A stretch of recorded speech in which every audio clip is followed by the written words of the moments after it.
자, 아까 전에 우리 평형상수식을 쓰는 방법에 대해서 했었는데 이제는 다중평형이라 해서 뭐 새로운 거 아니고요. 단계별로 가는 것에 대한 평형을 얘기하는 겁니다.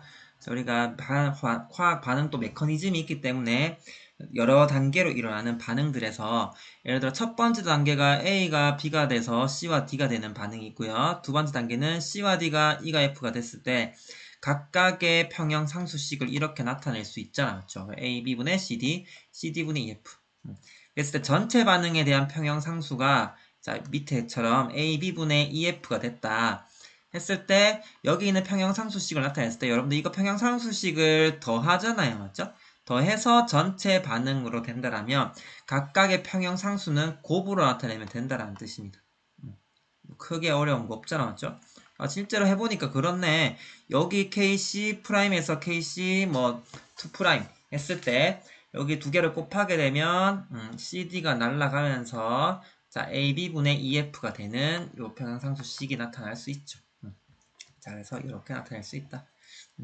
그래서 어떤 반응을 둘 이상의 반응의 합으로 나타낸다라면 전체 반응의 평형상수식은 두 반응의 평형상수의 곱으로 나타낼 수 있다. 반대로 얘들아 빼기면 어떻게 될까? 빼기로 나타내면 나누기입니다. 맞죠? 빼기. 약간 로그 느낌이 있죠? 로그 느낌이 있습니다. 로그 느낌이 있어서 실제로 해보시면 그렇게 된다.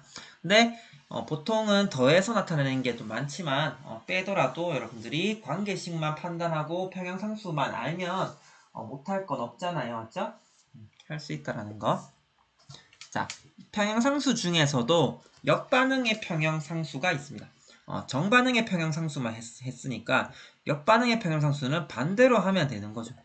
정반응의 평형상수가 N2O4분의 NO2의 제곱이 있잖아요. 4.63 곱하기 10의 마이너스 3인데 이거를 역반응으로 표현하면 이렇게 나타낼 수 있잖아. 사실상 이렇게 화학 반응식을 쓰지 않아도 나타낼 수 있습니다.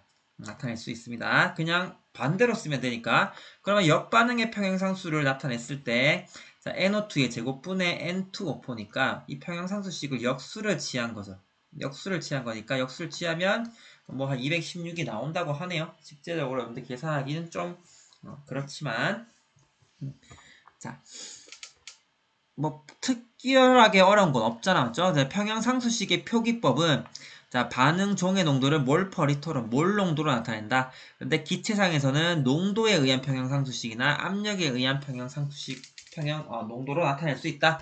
자, 순수한 고체 액체 용매는 평형상수식에 표현하지 않는다라고 했었습니다. 자, 평형상수는 차원이 없는 양이라고 했는데 다시 말해서 단위가 없다라는 거.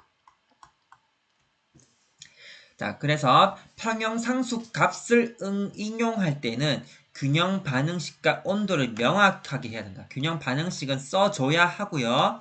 자, 온도를 명확히 해야 한다는 건 온도에 따라서 평형상수가 변할 수 있기 때문입니다. 온도 의존성이 있다. 자, 반응을 둘 이상의 반응의 합으로 나타내면 전체 반응의 평형상수는 자, 합으로 나타냈기 때문에 평형상수의 곱으로 나타낼 수 있습니다. 다 얘기한 거죠. 자, 암모니아의 생성 반응은 다음과 같이 여러 방법으로 나타낼 수 있습니다. 자, 각 식에 의한 평형상수식을 쓰라 했는데 자, A의 평형상수 이렇게 나타내면 안 되는데 진짜 K의 KB라는 게 의미가 있기 때문에 그냥 여기서는 A에 의한 A 평형상수, B 값의 평형상수, C 값의 평형상수라고 해볼게요. 자, N2H2분의 NH3인데 자, 여기 자, 3 있으니까 3 썼고 2 있으니까 2 썼고 여기 2분의 1, 2분의 2, 2분의 3 나타냈습니다.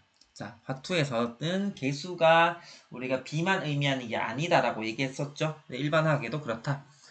각각의 A, B, C의 관계가 A와 B의 관계가 자 이렇게 지금 현재 A와 B의 관계가 지금 현재 여기에 제곱을 하면 되잖아요. 맞죠?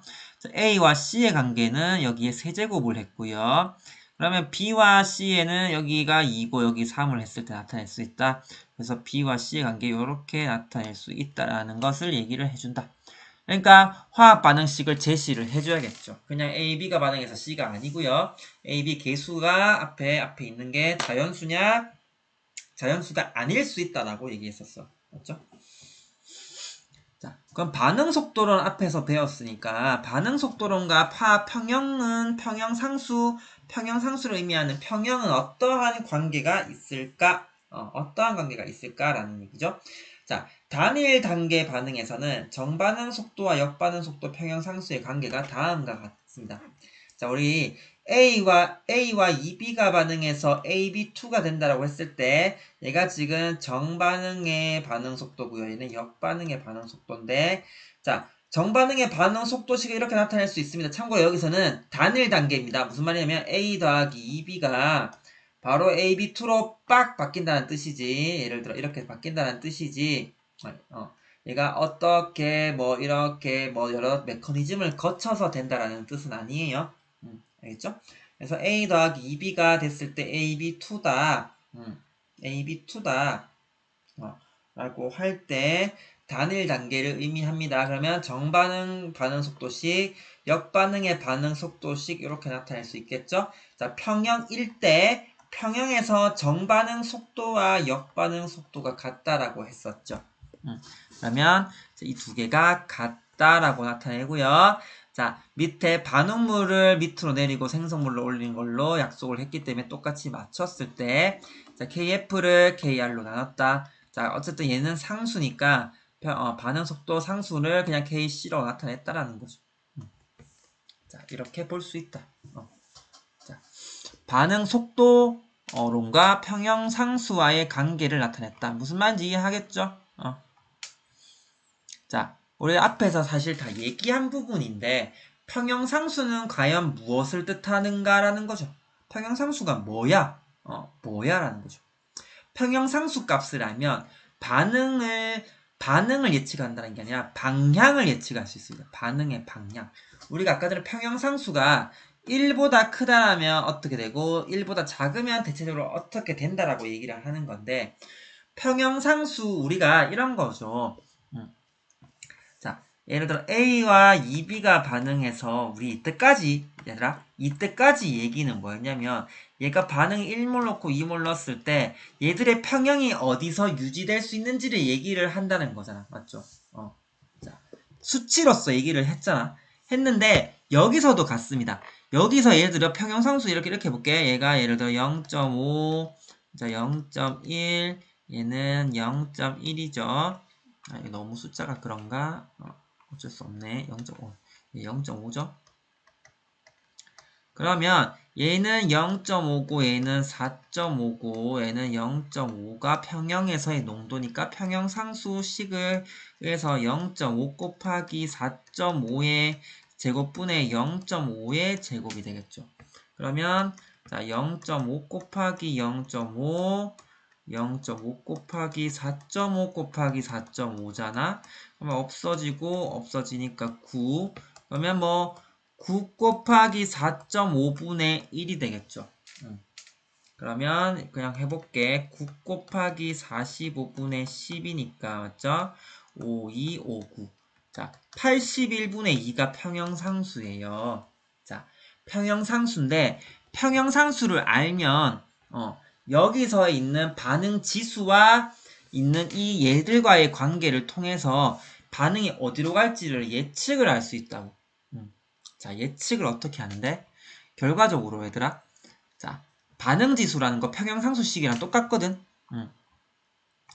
여기는 없어요. 자, 평형상수를 가지고 반응의 농도를 예측하는데 결과적으로 봐봐. 자, 여기서 나타내는 거는 반응지수라는 것과 평형상수와의 관계를 얘기하는데 우리가 아까 전에 이 자리에 전반후라고 했어요. 반응하고 아니지 반응 전 반응하고 평형인데 평형 상태의 농도를 집어넣는 상수를 평형상수라고 하고요. 평형이 아니고 반응 전에 그냥 반응하는 반응물이든 또는 생성물이든 이때 수치를 넣는 값을 반응지수라고 얘기를 합니다. 그러면 이거죠. 예를 들어 내가 A랑 B를 1몰, 5몰 넣었을 때 여기는 반응이 어디로 진행될까라는 거죠. 반응이 어디로 진행될까라는 거죠. 반응이 정반응으로 진행될지 또는 역반응으로 진행될지를 예측을 하는데 그것을 평형상수와 관계를 통해서 나타냅니다. 자, 어떻게 되냐면 자, 수직선으로 나타냈을 때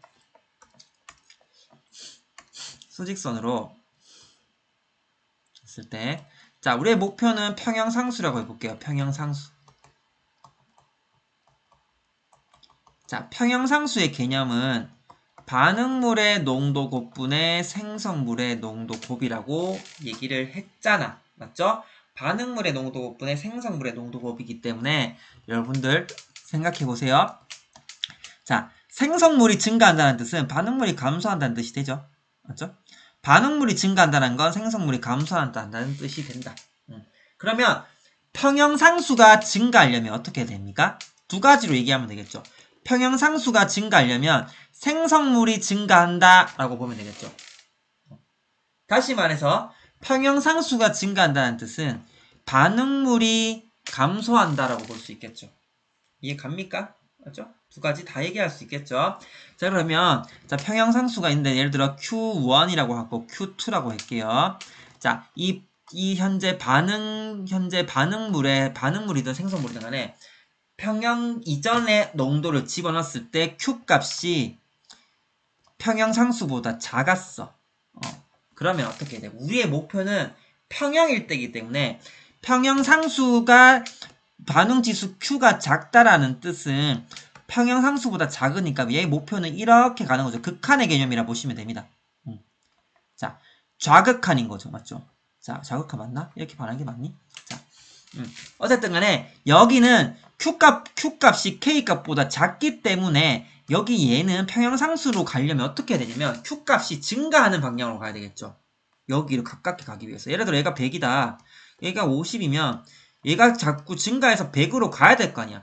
그러면 100으로 가깝게 가려면 생성물이 많이 만들어지는 식으로 반응이 일어나야겠죠? 다시 말해서 정반응이 우세해야 된다는 뜻입니다.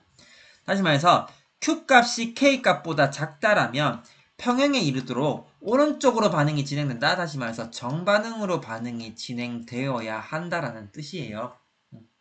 됐죠? 자, 만약에 자, 이번에는 Q값이 K값보다 커. 자, Q값이 K값보다 크면 얘가 점점 평형상수로 가게 되면 이 수치가 작아져야 되잖아. 그럼 어떻게 되는데? 생성물이 작아지거나 또는 반응물이 많아지는 식으로 되니까 반응물이 많아지려면 다시 말해서 이렇게 역반응으로 반응이 진행되어야겠죠. 평형에 이르도록 오른쪽에서 왼쪽으로 반응이 진행되어야 한다라는 뜻이에요. 만약에 반응 지수와 평형 상수가 같다라면 평형 이동이 없다. 그냥 그때가 평형이네 이 뜻이라. 이해 갑니까? 이해 갑니까? 평형 상수는 이런 의미를 가지고 있다. 이런 의미를 가지고 있다. 자, 해결할 수 있겠습니까?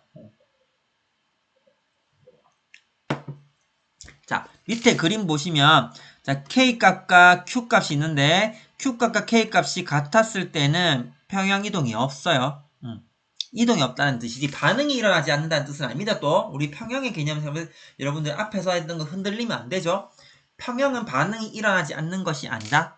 평형이 평형이 그러니까 농도의 변화가 없는 것처럼 보이는 거지. 실제 농도 변화는 있지만 없는 것처럼 보이는 거죠. 같으니까 변화가 같으니까. 자, 이번엔 반응물보다 생성물의 현재 평형상수가 반응 지수보다 커요. 그러면 평형상수 쪽으로 가기 위해서는 이 K값이 그러니까 이 값이 커져야 되는데 결과적으로 Q값이든 K값이든 반응물분의 생성물의 이 비를 얘기하기 때문에 이 값이 커지려면 생성물이 증가해야 한다는 거죠. 그러니까 반응물 쪽에서 생성물로 가야 되는 것이고 그 반대되는 거는 뭔데? Q값이 K값보다 크다면 반응물분의 생성물이 있는데 이 값이 작아져야 된다면 반응물이 커져야 되잖아. 그러니까 반응물의 얘가 커지려면 역반응이 진행되어야 한다라는 의미라. 이해 갑니까? 됐죠? 자, 반응을 시작할 때 375도씨에서 3.50리터에 2.40, 0.249 숫자가 굉장하죠. 자, 3.21 곱하기 10-2 NH3의 농도를 몰수를 얘기했는데 농도를 구하려면 자, 요거를 나눠야겠죠. 다. 그러니까 직접 여러분들 이걸 할 수는 없지만 그냥 뭐 의미만 알자는 겁니다. 자, 다음 반응의 평형상수가 1.2였대요. 그러면 걔가 평형 상태에 있을까? K 값을 했을 때, N2의 농도 곱분의, 자, H2의 농도 곱분의 NH3의 농도 곱, 이게, 1.2라는 거죠. 그러면 여기 N2를 넣는데 얘를 집어넣으면 안 되고요. 0.249를 3.5로 나눈 값을 넣어야겠죠, 여기. 아이고, 여기. 자, H2는 3.5를 3.21 곱하기 10-1을 여기다가 집어넣어야겠죠. 얘는 6.42 곱하기 10-4제곱에 3.5를 나눈 값을 집어넣어야 됩니다. 계산기를 쓰면 할 수 있겠죠. 자, 여기에 친절하게 다 나와 있어서 계산을 해보니 이건 지금 현재 평형 농도가 아니고 반응 지수라고 현재 넣은 거라고 내가. 그러니까 무슨 말이냐면 자, 우리 N2랑 원래 H2, 3H2, 자, ENH3인데 평형 농도를 모르니까 반응 전에 있는 농도를 얘가 0.0711, 얘는 9.17 곱하기 10-3, 여기 있는 거 1.83 곱하기 10-4에 했을 때, 반응을 했을 때 평형 농도를 모르니까 평형상수, 지금 평형상수를 지금 나와 있으니까, 자, 얘는 지금 모르더라도 이 반응에서 얘들에 대해서 Q값을 계산해보니 Q값도 역시나 평형상수식이랑 똑같다고 식은 똑같은데 대신에 평형 상태의 농도를 넣는 게 아니라 반응 전의 농도를 집어넣는다 했을 때 이때 0.611이야. Q값이 0.611인데 아까 전에 K값이 몇이었죠? 몇이었냐면 1.2라고. 그럼 1.2니까 얘가 평형에 도달하기 위해서는 결과적으로 얘가 증가해야 되는 방향으로 반응이 일어나는 거잖아. 근데 Q값이 증가하려면 결과 이 값이 증가하려면 어떻게 되냐면 결과적으로 값이 커져야 되니까 생성물이 많아져야지 우리가 반응물분의 생성물의 농도곱이 K든 Q든 간에 이게 되니까 얘가 증가하려면 결과적으로 생성물이 증가하는 방향 결과적으로 정반응으로 반응이 진행되어야 된다는 뜻이죠. 그러니까 왼쪽에서 오른쪽으로 진행한다. 결과적으로 정반응이 우세하게 반응이 일어날 것이다. 맞죠? 또는 생성물의 농도가 증가하는 방향으로 반응이 진행될 것이다. 라고 얘기를 하면 되는 거죠. Q값과 K값을 비교해서 얘기를 할 수 있는 근거가 됩니다. 맞죠? 이거 서술형 내기 좋죠? 서술형 내기 왜 이렇게 좋지? 자, 넘어갈게요. 자, 우리 평형 농도에 계산하는 것도 같습니다. 자, 시스 스틸벤과 트랜스 스틸벤이 있는데요. 자, 처음에 초기 농도가 0.850이었어요.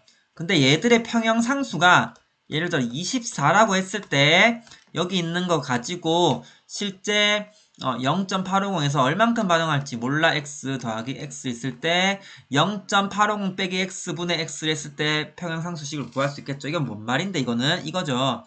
자, 이번에 N2 더하기 3H2, 자, ENH3가 있는데, 자, 요 문제는 처음에 얘가 1몰 있고, 얘가 1몰 있고, 얘가 2몰 있다 해보자. 예를 들어서입니다.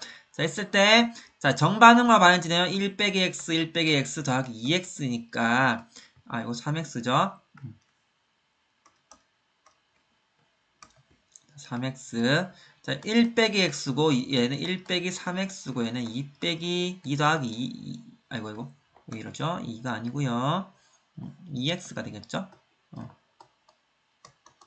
자, 그러면 1-x 예를 들어 1 빼기 3x의 세제곱분의 자, 2x 더하기 2의 제곱이 예를 들어 평형상수 예를 들어 100이다. 그러면은 연립하면은 구할 수 있죠. 실제 여러분들 이렇게 문제는 안 낼 겁니다. 맞죠? 이것이 뭐야 이게 맞지? 근데 x를 구할 수 있다라고 어쨌든 간에 그 얘기를 하자는 거예요. 맞죠?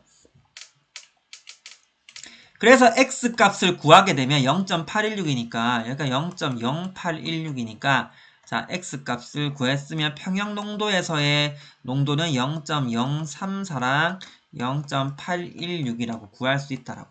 오케이? 자, 이런 식으로 해결할 수 있다는 거죠. 자, 평형상수 문제를 푸는 방법은 처음 농도와 농도의 변화를 알려지지 않는 x로 평형 농도를 전부 다 나타낼 수 있습니다. 그래서 평형 농도를 사용해서 평형상수식을 쓰고요. 평형상수의 값을 알면 x를 구할 수 있습니다. x만 구하면 평형 농도를 계산할 수 있는 거죠. 방금 얘기했던 여기 위에 있던 요 얘기를 하는 거예요. 자, 무슨 말이냐? 자, 여기 이번에는 부피 1리터를 줬네요. 자, 0.500 혼합물을 넣어서 나타낸 반응식을 줬어요. H2랑 자, I2를 반응시켜서 자, EHI가 됩니다. 평형상수 54.3이라고 되어 있어요. 그럼 어떻게 하냐? 일단은 쓰라고 전반후 비슷하게 쓰는 거라고. 얘가 0.5몰이죠. 500이니까. 자, 얘도 몰 농도를 쓴다고 했습니다. 자, 반응 전에 있었는데 어떻게 반응하는지 모르겠어. 농도를 안 알려줬으니까. 그러면 예를 들어 얘가 X만큼 반응하고 얘가 X만큼 반응하고 얘가 2X만큼 생성된다라고 맞죠? 자, 그러면 얘가 0.5 빼기 X 얘도 0.5 빼기 X 얘는 2X니까 자, KC를 구하면 0.5 빼기 X 자, 0.5 빼기 X분의 2x의 제곱이 뭐가 되냐면 54.3이라고 두면 되겠죠. 그러면 2차 방정식이니까 해결할 수 있겠죠. 자, 빼기 x, 빼기 x, 2x 나타냈습니다. 자, 연립해서 나타내면 자, 이런 식으로 해결해서 어쨌든 간에 구할 수 있다라고. x가 0.393이니까 x가 0.393이니까 자, 여기는 2 곱하기 0.393이고요. 여기는 0.5 빼기 0.393으로 놔두면 되겠죠? 자, 그러니까 우리가 x값을 구하면 평형 상태의 농도를 구할 수 있습니다. 자, 얘들아 여기서 하나 조심해야 될 거는 평형 상태의 문제에서 특징은 평형일 때 문제 특징은 여기 생성물도 존재할 수 있습니다. 그러니까 항상 없다라고 생각하면 안 돼요. 화원에서는 생성물이 없는 상태로 들어갔지만 화투에서는 생성물이 존재할 수 있기 때문에 예를 들어 이런 식의 문제를 가지고 해결하는 경우도 꽤 많다라는 거. 놓치면 안 됩니다. 생성물이 존재할 수도 있어요. 생성물이 존재할 수도 있다라는 거. 자, 그리고 하나 더. 항상 반응이 이렇게 일어나니? 정반응만 일어나는 게 아니라 역반응이 우세할 수도 있잖아. 그랬을 때는 x값이 음수가 나오겠지. 음수가 나오면 결과적으로 플러스 마이너스로 되는 경우도 있다라는 거. 거기에 여러분들이 신경을 써야겠죠.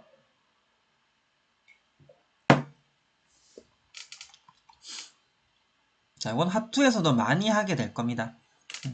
자, 14-9에서 같은 온도 H2I2 초기 농도가 이번에는 0.00623, 0.00414, 0.0224라고 했을 때 평형에서 화학 쪽의 농도를 구해서 이번에 Q값을 계산할 수 있겠죠. 처음에 19.5.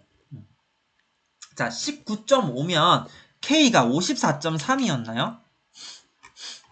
K가 54.3. Q가 19.5, K는 54.3이니까 Q값보다 K값이 크니까 얘가 증가하는 방향으로 반응이 진행되려면 생성물이 증가해야 되겠죠. 다시 말해서 정반응으로 반응이 진행된다라고 아까 전에 얘기했듯이 이렇게 마이너스 플러스로 쓸 수 있는 근거가 될 수 있죠. 왜? 정반응 진행되면 얘는 없어져야 되고 얘는 생성되어야 하니까. 그래서 0.00623, 0.00414, 0.024 이런 식으로 쓸 수 있다. 그래서 평형상수는 다음과 같이 얘들을 나타내서 제곱근으로 나타낼 수. 여기서 얘들아 위에서 있잖아. 여기서 양쪽의 제곱근 이렇게 나타낼 수 있는 건 있지만 여기서는 농도가 같지 않으니까 제곱근으로 풀 수 없으니까 이거 지금 각각의 이런 식으로 해야겠죠. 이렇게 근의 공식. 대단한 위대한 근의 공식까지 나오는데 와 극혐이죠. 근데 여러분들 계산기에 2차 방정식 푸는 것까지 다 있어요. 공학 계산기 다 있기 때문에 여러분들 겁먹을 필요 없습니다. 그냥 저렇구나. 그렇구나. 이해 안 가는 거 아니잖아, 맞죠? 이렇게 나타낼 수 있잖아. 그 뭐 2차 방정식인데 숫자가 좀 더러울 뿐. 이거 여러분들 설마 수기로 하겠니? 맞죠? 컴퓨터 있고 계산기 다 있는데 걱정할 필요는 없습니다. 그래서 x를 구하면 h2i2 hi를 구할 수 있으니 그냥 평형 상태의 농도를 여러분들이 구할 수 있다라는 거죠. 자, 그래서 여기까지 이해를 확실히 해야 다음으로 넘어가는 이 화학 평형에 영향을 주는 이제 평형이 정반응으로 가냐 역반응으로 가냐 평형 상태가 되었는데 그 평형 상태에도 어떠한 조건들을 바꾸게 되면 평형이 이동할 수 있습니다. 평형 이동 이런 거 사실 서술형 문제 내기 참 좋고요. 대학 논술에서도 내기가 정말 좋습니다. 그러니까 평형 이동은 여러분들이 실제 문제는 평형 이동으로 대부분 나온다라고 생각하면 좋아요. 알겠죠?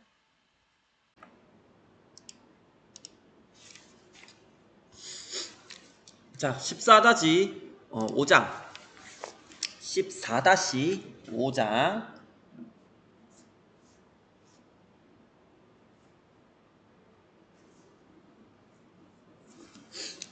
화학 평형에 영향을 주는 요인들. 우리가 화학 평형이라는 것은 늘 똑같은 게 아닙니다. 어떤 특정한 조건에서 평형이 이루어졌다가 우리가 외부에서의 조건이 바뀌게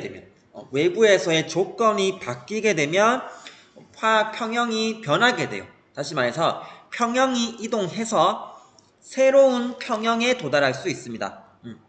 화학 평형이 늘 그대로 있는 것이 아니라 다른 외부의 다른 조건에 의해서 평형이 이동이 일어나면 새로운 평형에 도달할 수 있습니다.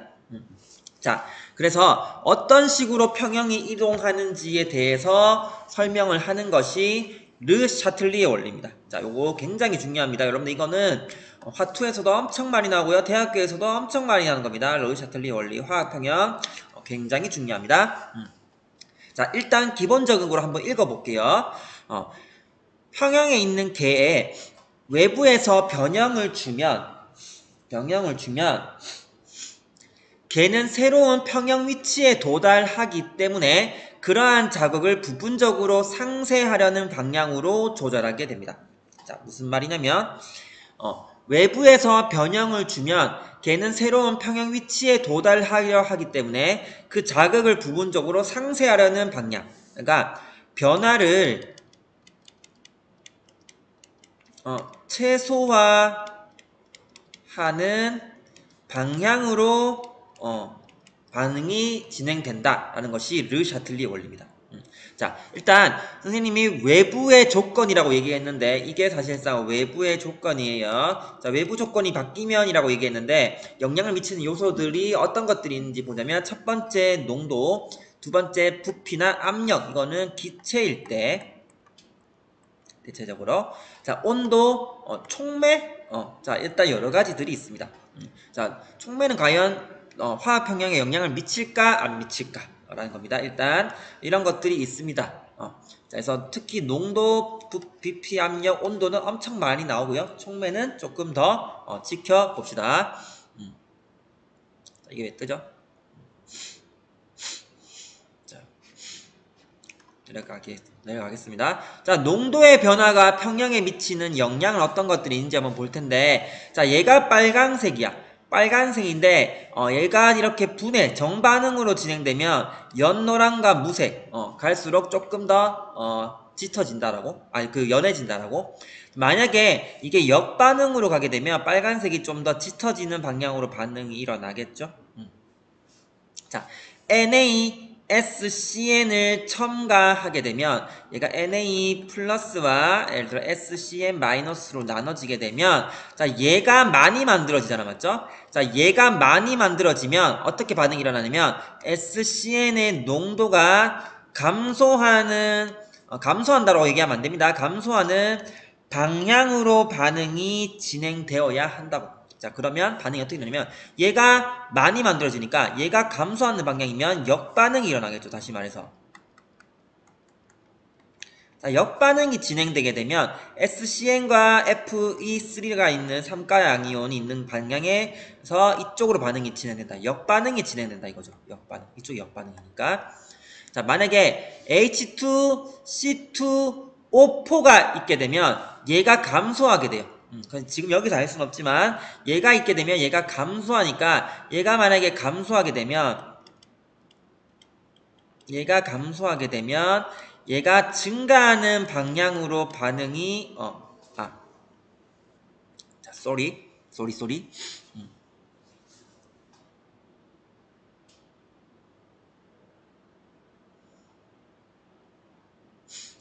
자, H2C2O4가 지금 첨가하게 되면 여기 있는 이쪽이 감소하는 반응으로 반응이 진행되는데 그러면 얘가 감소하니까 이쪽이 증가하는 방향으로 반응이 일어난다고. 근데 이것만 보고 여러분들이 판단할 수 없으니까 판단할 수 있게 하는 문제들은 그렇게 해결하시면 됩니다. 맞죠? 선생님은 알지만 여러분들은 잘 모를 수 있기 때문에 자, 일단은 감소하는 것이 증가한다, 증가하는 것이 감소하는 방향으로 반응이 일어난다라고 보는 것이 농도에 의한 평형상수입니다.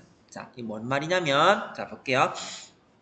자, N2랑 자, 3H2가 반응해서 자, 2NH3가 있는 반응이 있잖아요.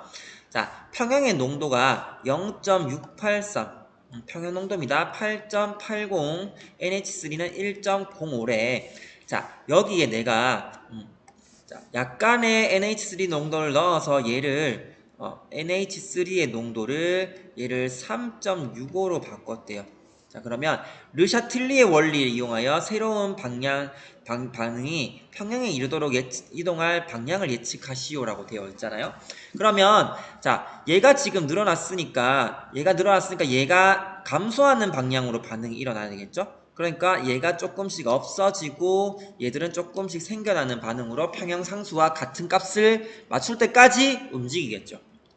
자, 그러니까 여기서 얘들이 지금 반응이 역반응으로 반응이 진행된다라고 볼 수 있습니다. 맞죠? 자, 반응지수 QC를 계산하고 KC와 비교하여 예측한 방향. QC는 어떻게 돼? 자, QC는 자, 반응물의 농도 곱분의 생성물의 농도 곱인데 자, 여기에 3.65가 됐잖아요. 맞죠? 여기 세제곱이고 여기 제곱이죠. 이게 K값과 비교했을 때 K값은 2.37 곱하기 10의 마이너스 3이잖아. 이 값을 비교할 거죠. 밑에 Q값 보시면 2.86 곱하기 10의 마이너스 2고 K값은 2.37 곱하기 10의 마이너스 3이니까 Q값이 K값보다 크죠. 자, 앞에서 Q값이 K값보다 크면 자, 여기가 K니까 Q값이 크면 이쪽으로 오려면 역반응이 진행된다라고 얘기를 했었잖아요. 맞죠? 그래서 아까 전에 얘기했듯이 우리가 르샤틀리의 원래로 평형상수와 반응지수와의 관계를 통해서 알 수 있다라고. 방금 우리가 어떻게 얘기했냐면 얘의 농도가 증가했네, 얘의 농도가 감소하는 방향으로 반응이 진행되겠네 라고 얘기를 했잖아요. 맞죠? 자, 그래서 역반응이 진행된다라고 예측을 했는데 Q값과 K값의 관계를 통해서도 그렇게 판단할 수 있죠. 그래서 만약에 화학 서술, 논술을 시험 친다 했을 때 반응지수로 계산하시오 하면 밑에처럼 해야 되고요. 그냥 평형상수 르샤틀리의 원리로 설명하려면 이렇게 설명해도 틀리지 않습니다.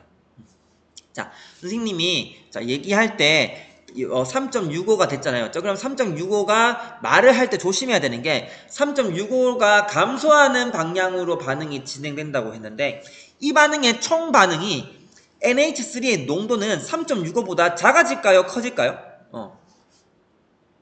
당연히 작아질 거죠. 맞지? 작아지는 방향으로 반응 진행된다 했으니까 얘는 어서 조금씩 감소하고 얘는 증가하는 방향으로 반응이 진행된다 했는데 그 값이 1.05보다 작아질까? 그렇진 않죠. 1.05랑 똑같아질까? 그것도 아니지. 될 수가 없잖아. 맞죠? 얘가 첨가됐으니까 얘가 조금 감소하면 얘도 지금 추가되니까 평형 농도에서 여기도 0.683, 8.80보다 커지잖아. 맞죠? 그러니까 얘는 감소는 하는데 3.65가 감소는 하는데 얼만큼 감소할 것이냐? 얼만큼 감소할 것이냐? 적당히 감소하는데 1.05보다는 큰 방향 큰 상태에서 끝날 수밖에 없다라고. 맞죠? 자, 최소화하려지만 아예 안 변할 수는 없습니다. 아예 안 변할 수는 없어요. 자, 두 번째는 부피와 압력의 변화가 평형에 미치는 영향인데 부피와 압력은 비슷한 얘기입니다. 부피를 변화시키니까 압력이 변화하는 거고요. 맞죠? 강철 용기 같은 경우에는 어떤 관계가 있는지 항상 기체 법칙, 기체와의 관계를 통해서 한번 얘기를 해봅시다. 자, N2O4와 ENO2의 이 반응도 많이 나오죠. 자, 여기서 얘들도 역시나 기체 상태니까 여긴 얘들은 기체 상태일 때를 얘기를 한다. 기체 상태일 때 얘기를 한다. 자, 그러면 자, 압력이 증가하면 어떻게 될까? 여기서 압력이 증가한다는 건 부피를 감소시키면 되겠죠. 기체 입자수를 늘리는 게 아니기 때문에 자, 우선 압력을 여기서 더 눌러버려. 그럼 부피 감소하겠죠. 부피가 감소하겠죠. 그 다음에 압력을 증가 감소시킨다는 거는 부피를 증가시킨다는 거겠죠. 자, 그래서 어떻게 방향이 일어나는지 한번 볼 텐데, 자, 반응이 여기 개수가 1이고요. 여기 개수가 2잖아요. 맞죠? 이렇게 정반응으로 반응이 진행될수록 기체 몰수가 증가하잖아. 맞죠? 증가하니까 이 부피가 일정하다고 봤을 때 결과적으로 압력이 증가하게 되겠죠. 자, 압력이 증가하게 됩니다. 맞죠? 그러면 결과적으로 이런 걸 다 떠나서 그냥 딴 거 다 필요 없고 압력과 부피가 현재 일정한 상태에서만 봤을 때 정반응으로 진행되면 진행될수록 기체 몰수가 일단 증가하는 반응이 이해하겠죠. 기체 몰수가 증가하면 그 현재 부피가 일정하다고 봤을 때 그 안에 있는 압력이 커진다라고 얘기할 수 있잖아. 맞죠? 만약에 반대로 역반응이 있다라면 기체 몰수가 자, 이 반대 방향이니까 기체 몰수가 감소하는 방향으로 반응이 진행되잖아. 맞죠? 그러면 압력이 감소하는 방향, 감소하게 됩니다. 자, 일단 이 원리를 이해해야 돼요. 여기가 기체 같은 경우에 기체 부피 압력에는 뭐와 연관되냐면 반응 개수와 연관이 됩니다. 자, 반응 개수와 연관. 자, 반응 개수와 연관된다고 봤을 때 자, 이 상태에서 압력을 증가시키면 어떻게 될까? 압력을 증가시키면, 내 압력이 증가됐어. 자, 방금 얘기했는 거 여러분들 어떻게 생각을 해야 되냐면, 여기서 여기 있는 반응, 여기 얘기와 여기 얘기를 지금 분리해서 생각합니다. 그냥 요 반응만 생각했을 때, 정반응은 기체 몰수가 증가하는 반응이다. 기체 몰수가 증가하면 압력이 증가될 수 있는 반응이다. 라고 하는 거고요. 여기는 얘들은 외부 조건을 얘기하는 겁니다. 그냥 내가 딴 거 아니고, 내가 압력을 여기를 내가 더 증가시켰어. 압력을 더 증가시키면 이 부피가 작아지겠죠? 부피가 작아지겠죠? 그러면 압력이 증가하니까 어떻게 해야 돼? 내가 압력이 원래 있다가 1기압이 돼버렸다가 2기압으로 됐으면 난 다시 1기압으로 되고 싶다고 1기압으로 되고 싶으면 어떻게 해야 된다? 압력이 감소해야 되는데 정반응과 역반응을 봤을 때 압력이 감소하는 방향이 어떤 거죠? 네, 기체 몰수가 감소하는 방향이죠. 다시 말해서 이때 역반응이 일어난다는 뜻입니다. 요 말을 그렇게 이해하셔야 돼요. 자, 만약에 외부 조건을 압력을 감소시켰습니다. 그러면 이 공간 자체에서 부피가 증가하겠죠? 압력을 감소시켜버렸으면 내가 예를 들어 1기압인데 예를 들어 0.5기압으로 누가 만들어버렸어. 그러면 난 다시 1기압으로 되고 싶으면 어떻게 돼? 기체 입자수가 많아지면 되겠죠. 기체 입자수가 많아지면 되겠죠. 그러니까 입자수가 증가하는 방향으로 반응이 진행된다. 그러니까 다시 정반응으로 반응이 일어난다라는 뜻이죠. 여러분들 이거 이해할 수 있겠습니까? 이해할 수 있겠어요?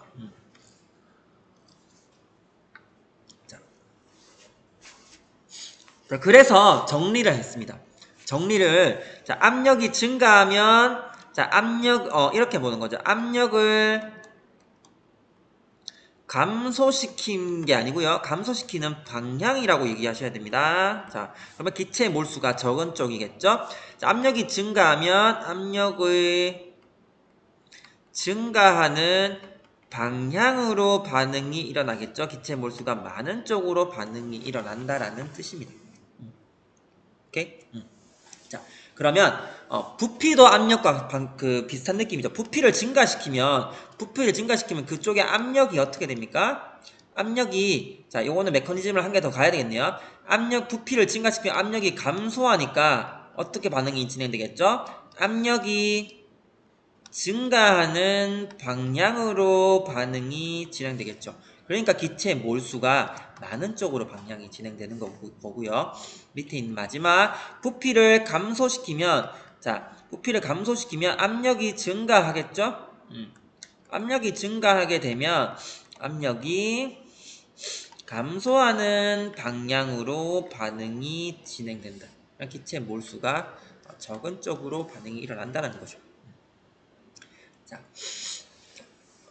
우리 개의 압력이나 부피 감소는 항상 기체와 연관된다는 것을 한 번 더 강조합니다. 그러면 평형 계를 생각했을 때 3O2와 2SO2니까 이 반응은 여기 개수가 5고 얘가 4가 아니고요. 얘랑 얘만 비교해야 되겠죠. 그러면 자, 이번 기체 몰수가 얘는 기체 몰수가 감소하는 방향이죠. 자, 그러니 압력을 증가시키면 압력을 감소시켜야 되는데 압력을 감소시키는 방향이 기체 몰수가 감소하는 방향이잖아. 그러니까 정반응이 기체 몰수가 감소하는 방향이겠죠. 자, 여기는 개수가 1이고요. 여기 개수는 2니까 기체 몰수가 증가하는 방향이겠죠. 그러니까 압력을 증가시키면 압력을 감소시키는 방향이니까 역반응으로 반응이 진행되어야겠죠. 자, 여기는 개수가 2, 여기 개수도 2니까 이거는 기체 몰수가 변화가 없는 거네요. 맞죠? 변화가 없으니까 압력에 의한 평형이동이 얘기할 수 없겠죠. 얘기할 수 없겠죠. 자, 한번 보면 압력은 변화는 기체에 영향을 준다기 때문에 기체인 것만 얘기를 하자. 자, 그래서 기체 분자만 생각했을 때 3몰, 2몰이고요. 자, 생성물 2고 반응물 1. 여기는 같으니까 평형에 영향을 미치지 않습니다. 알겠죠? 자, 세 번째, 온도의 변화가 평형에 미치는 요인. 이거 매우 중요합니다. 자, 별표 3개. 자, 온도가 제일 헷갈려요. 자, 온도가 제일 헷갈립니다. 자, 일단 여러분들은 안 헷갈리려고 하려면 선생님 말만 따라가면 돼요. 자, 안 헷갈리려면 어떻게 생각하냐면 발열 반응은 자, 온도를 증가시키는 거. 흡열 반응은 온도를 감소시키는다고 일단 생각하면 좋습니다. 이건 누가 몰라. 근데 은근 헷갈리는 게 또막 엔탈피 개념 해가지고 흡열 반응, 주위의 온도를 흡수하는 하면 내가 온도가 증가시키지 않겠냐 이렇게 생각하는데 그렇게 생각하지 말라고 그냥 단순하게 보자고. 자, 발열 반응, 흡열 반응은 발열 반응은 온도를 증가시키는 거, 흡열 반응은 온도를 감소시키는 반응이라고. 자, 일단 이렇게 보자고요. 이렇게. 그러면 쉬워집니다. 자, 어떻게? 주위의 온도, 그러니까 내가 외부 조건에서 온도를 증가시켰다. 온도를 증가시키면 반응이 어떻게 일어나? 온도를 감소시키는 방향으로 반응이 일어나겠죠. 맞죠? 자, 이번에 온도를 감소하게 되면요. 온도를 증가시키는 방향으로 반응이 진행됩니다. 요거 이해 갑니까? 자, 여기 한번 보세요. 자, N2O4에서 2NO2가 일어날 때 델타 H가 양수야. 다시 말해서 흡열 반응. 흡열 반응은 뭐죠? 정반응이 온도가 감소하는 반응. 그렇죠? 정반응이 온도가 감소하는 반응. 정반응이 온도가 감소하는 반응. 얘는 역반응이 온도가 증가하는 반응이라고 메커니즘을 생각하셔야 됩니다. 머릿속에서. 왜냐면 이거는 머릿속에서 생각해야 하는 게 조금 낫죠. 물론 써서 할 수도 있지만 처음에는 써서 하지만 나중에는 여러분들 이게 기계적으로 좀 그렇게 이해를 해야 된다라고. 자, 그러면 발열 반응과 흡열 반응에서 생각해봐봐. 자, 일단 위에 거 놔두고 밑에 거 선생님 말 따라가서 봅니다. 자, 그럼 생각해봐봐. 여기서 온도를 증가시키면 방향이 어느 방향으로 반응이 진행될까? 온도를 증가시키면 어느 방향으로 반응이 진행될까? 당연히 일단 이렇게 생각해야 되겠죠? 온도를 감소시키는 방향으로 반응이 진행되겠죠? 그러면 온도가 감소하는 방향이 어디야? 정반응이죠. 왜? 정반응이 흡열 반응이니까. 아, 얘는 정반응으로 반응이 진행되겠네? 봐봐. 온도를 증가시켰어. 온도를 증가시켰어. 그러니까 정반응으로 반응이 진행됐다라는 뜻이고요. 자, 이번에 온도를 감소시켰다. 자, 온도를 감소시키면 어떻게 될까? 온도를 증가시키는 방향으로 반응이 진행되겠죠. 자, 정반응이 온도가 감소하는 방향이니까 역반응은 온도가 증가하는 방향이네. 자, 역반응이 되겠죠. 자, 이렇게 되겠죠. 그래서 역반응이 반응이 된다. 근데 자, 여기서 자꾸 K라는 거 되게 있는데 K가 뭐야? 얘들아, 이거는 절대온도의 단위가 아니고요. 평형상수를 의미합니다. 평형상수가 감소하고 평형상수가 증가하고 평형상수 증가, 평형상수 감소라고 되어 있기 때문에 여러분들 여기서 뭘 생각해야 되냐면, 자, 평형상수가 변해요.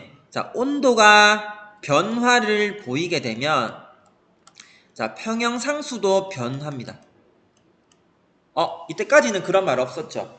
이때까지는 그런 말 없었다는 뜻은 뭐냐면 온도에 의해서만 평형상수가 변한다고. 자, 이 위로 쭉쭉 가볼까? 자, 여기 자, 온도가 제일 중요한 이유는 뭐냐면요. 여기는 K가 변화가 없고요.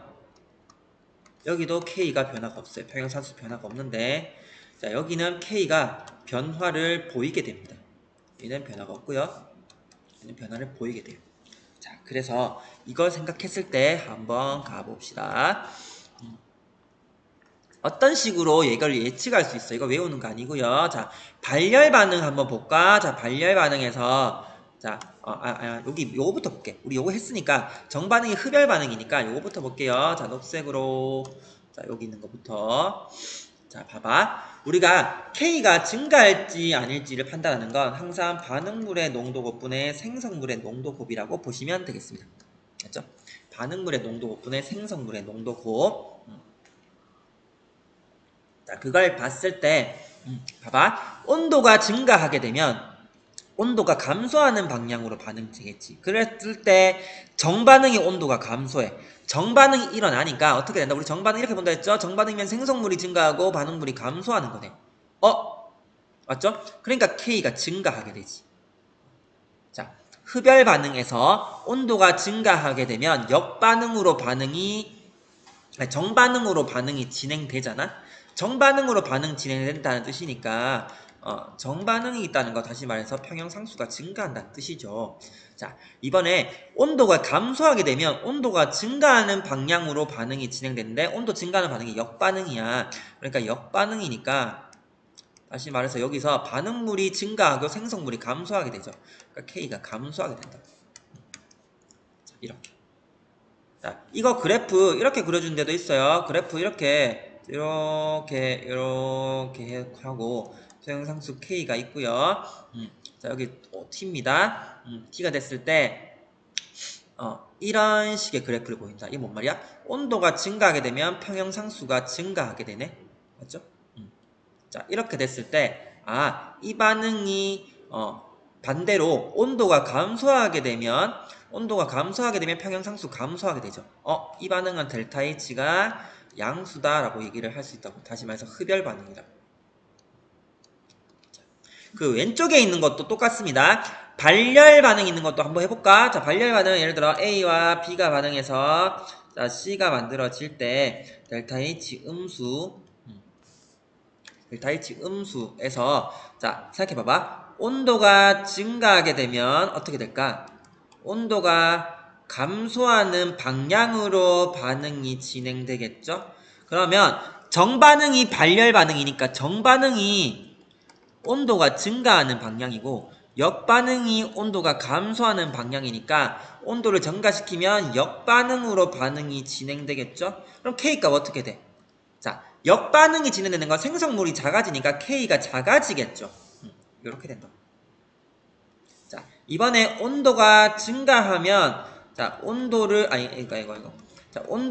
감소하게 되면 온도를 증가시키는 방향으로 반응이 진행되는데, 온도를 감소시키는 방향이 자, 온도를 증가시키는 방향이 정반응이죠. 정반응으로 진행되면 K값이 증가합니다. 맞죠? 여기는 얘도 그래프로 그리면 자, 이런 식의 그래프가 되겠죠. 자, 됐을 때 자, T고 K라고 봤을 때 자, 얘는 지금 어떻게 돼? 온도를 증가시키면 K가 작아지지. 이런 식으로 되겠죠. 그러니까 이렇게 준다고. 얘 델타 H잖아, 맞죠? 음수잖아. 여기는 얘는 델타 H가 양수잖아.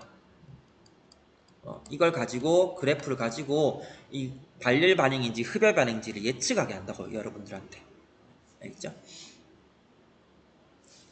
자, 촉매가 평형에 미치는 영향은 아까 전에 봤을 때 평형 이동이 위치가 없습니다. 단지 얘는 반응 속도만 연관이 된다. 반응 속도, 다시 말해서 활성화 에너지. 그래서 평형 이동 없으니 평형 상수에도 영향을 주지 않고요. 위치 이동이 없다. 그래서 이 포텐셜 에너지에서 이 액티비티 에너지, 활성화 에너지를 높이고 낮추는 것만 영향을 준다. 다시 말해서 반응 속도에만 영향을 준다. 평형 이동에는 영향을 주지 않는다 라고 생각을 하면 된다고요.